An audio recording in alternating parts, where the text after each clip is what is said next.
Hello friends, नमस्कार and welcome to समाधान। साथियों, उम्मीद है कि आप सब अच्छे होंगे और साथ ही साथ आपकी स्टडी भी अच्छे से चल रही होगी। साथियों, बिहार में एसएससी के जो फॉर्म आए थे 12th लेवल के, 1 साल क्रॉस हो चुके हैं और आयोग ने एक नोटिस बीच में जारी किया था 14 अगस्त को कि आपका एग्ज़ाम सीबीटी होगा। उसके बाद से आयोग परीक्षा पर अपनी चुप्पी बरकरार रखी है। तो दूसरी तरफ ऑनलाइन एग्ज़ाम में इतने बड़े लेवल पर धांधली हो रहे हैं कि अब छात्रों की बेचैनी बढ़ गई है, सरगर्मी बढ़ गई है उनकी, क्योंकि एक तो आयोग की चुप्पी, दूजे यहाँ पे ऑनलाइन सेंटर सेफ नहीं होना और इससे भी बड़ी सवाल इस पे उठ रहे हैं कि टीसीएस के कर्मचारी ही इसमें शामिल हैं पेपर लीक कराने में। यानी कि जो ऑनलाइन सेंटर को मैनेज किया जाता है, उसमें अगर टीसीएस की कर्मचारी ही जो कि एक विश्वास का नाम होता है छात्रों के बीच में कि टीसीएस से अगर एग्ज़ाम हो रहा है, तो बिल्कुल एग्ज़ाम सेफ होगा। लेकिन अब इसमें भी सेंधमारी हो रहा है और उनके भी कर्मचारी मिलीभगत कर रहे हैं इसमें। तो ये अपने आप में एक बड़ा सवाल है कि ऑनलाइन एग्ज़ाम सेफ़ है या ऑफ़लाइन एग्ज़ाम सेफ़ है? क्योंकि ऑफ़लाइन में एक लिमिटेशन होती है, लेकिन ऑनलाइन में आप विश्वास नहीं कर सकते हैं कि 1 सेकंड में कितने जगह पर ये पेपर भेजा जा सकता है। तो देखिए, बिहार के इसमें एक बड़े नेता का भी नाम शामिल है और वो सरकार की जो पार्टी है, उसी पार्टी का नेता है यहाँ पे। तो अब ऐसे में छात्र का एग्ज़ाम जो है वो राम भरोसे है। पूरी अपडेट यहाँ पे पढ़िएगा। अब यहाँ पे देखिएगा, 11 मिनट पहले का ये न्यूज़ है दैनिक भास्कर पे। एसएससी परीक्षा में फर्जीवाड़े का मास्टरमाइंड जदयू का पूर्व जिला अध्यक्ष।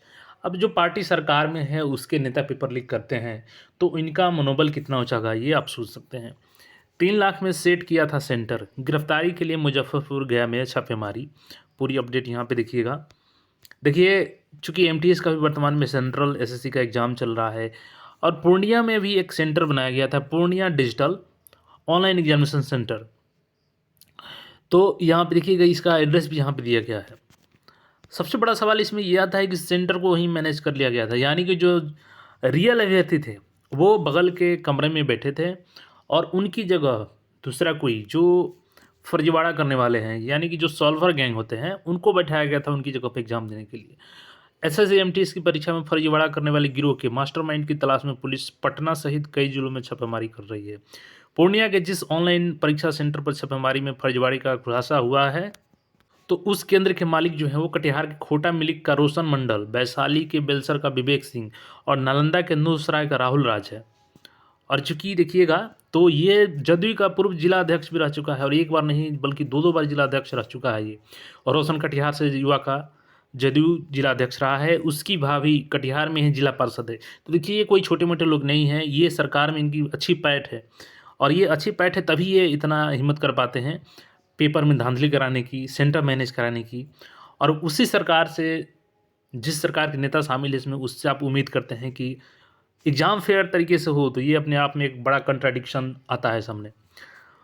देखिए, मामले में प्रयागराज एसएससी में कार्यरत फ्लाइंग ऑब्जर्वर इजहार आलम पर भी केस दर्ज किया गया है। अब चूंकि एसएससी का एग्ज़ाम एमटीएस का टीसीएस करा रही है और उसके अधिकारी ही इसमें शामिल हैं जो ऑब्जर्वर थे। छापेमारी के दौरान देखिएगा, पूर्णिया डिजिटल और टीसीएस के 7 कर्मी पकड़े गए थे और इन कर्मियों ने अपने बयान में कहा है कि रोशन मंडल, विवेक सिंह और राहुल राज की इजहार आलम के साथ साठगांठ है। इजहार आलम को ही पूर्णिया का डिजिटल फ्लाइंग ऑब्जर्वर बनाया गया था। इन लोगों ने एक दूसरे से मीटिंग कर परीक्षा में फर्जीवाड़े का किया है और पुलिस माफियाओं रोशन मंडल, विवेक सिंह, राहुल की तलाश में छापेमारी कर रही है। इस मामले में शामिल दूसरे आरोपी शुभम आनंद, कृष्णा और कन्हैया की संलिप्तता की भी जांच की जा रही है। पूर्णिया पुलिस पटना, कटिहार, वैशाली सहित कई जिलों में छापेमारी कर रही है। इसके पहले दानापुर पुलिस मुजफ्फरपुर और गया के ऑनलाइन एग्जाम सेंटर पर छापेमारी कर चुकी है। देख सकते हैं आप कितना बड़ा जाल है। पटना हो, पूर्णिया हो, मुजफ्फरपुर हो, दानापुर हो, गया हो, सभी जगह इनके तार फैले हुए हैं और हर सेंटर पर ये लोग मैनेज करते हैं एग्जामिनेशंस को। और ये 3 लाख में सेंटर को मैनेज किया था। देखिए, अब क्लियर मेंशन है कि 2 बार युवा जिला अध्यक्ष रह चुका है रोशन मंडल, जदयू पार्टी का। और ऐसा नहीं है कि ये किसी पार्टी अभी जदयू में नहीं है, ऐसा है, ये जदयू में ही है। देखिए यहाँ पे वर्तमान में जदयू के प्रदेश और जिला स्तर पर युवा प्रकोष्ठ का गठन नहीं होने से वह अभी भी किसी पद पर नहीं है। और रोशन मंडल के पिता सूर्यदेव मंडल भी 2 टर्म लगातार जदयू के जिला अध्यक्ष रहे हैं। तो देखिए, जदयू से इनका पुराना नाता रहा है और कहीं न कहीं हमेशा आपको देखने को मिलता होगा कि जब भी बिहार में पेपर लीक होता है, कोई न कोई जदयू के नेता शामिल रहता है। लेकिन दिक्कत यहाँ पे ये है कि ये लोग छोटा मछली, इससे भी बड़ा-बड़ा मछली, नेता, मंत्री सब शामिल हैं, लेकिन आज तक उनका भी खुलासा नहीं होता है। अभी देखेंगे कि टीआरई 2 जो हुआ था, उसमें भी 3 कोचिंग संचालक का नाम है, लेकिन अभी नाम का खुलासा नहीं हुआ है और कई कोचिंग वाले भी नेताओं के साथ साठगांठ रखते हैं। और देखिए इसकी जो पत्नी है वो जिला परिषद की सदस्य है। और देखिए ऐसा नहीं कि केवल पूर्णिया में, पटना में भी ऑनलाइन सेंटर चलाने वाले गिरोह पटना में भी हैं। अब देखिए ऑनलाइन जो एग्ज़ाम है वो इतना खतरनाक क्यों है, इस बयान को पढ़िए। सॉल्वर ने कहा 6 बार फर्जी अभ्यर्थी बना। देखिए जो पूर्णिया में सॉल्वर पकड़े गए हैं 35, उसमें से एक सॉल्वर ने बताया कि 6 बार वो फर्जी अभ्यर्थी बना है। और पूरी न्यूज़ पढ़िएगा तो आपका दिमाग हिल जाएगा यहाँ पे। एसएससी एमटीएस की परीक्षा देश भर में 30 सितंबर से 14 नवंबर तक हुई।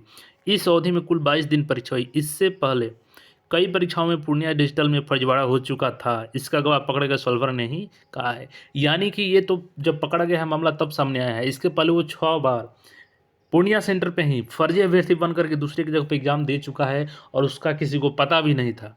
लेकिन ये पकड़ने के बाद ये खुलासा हुआ है।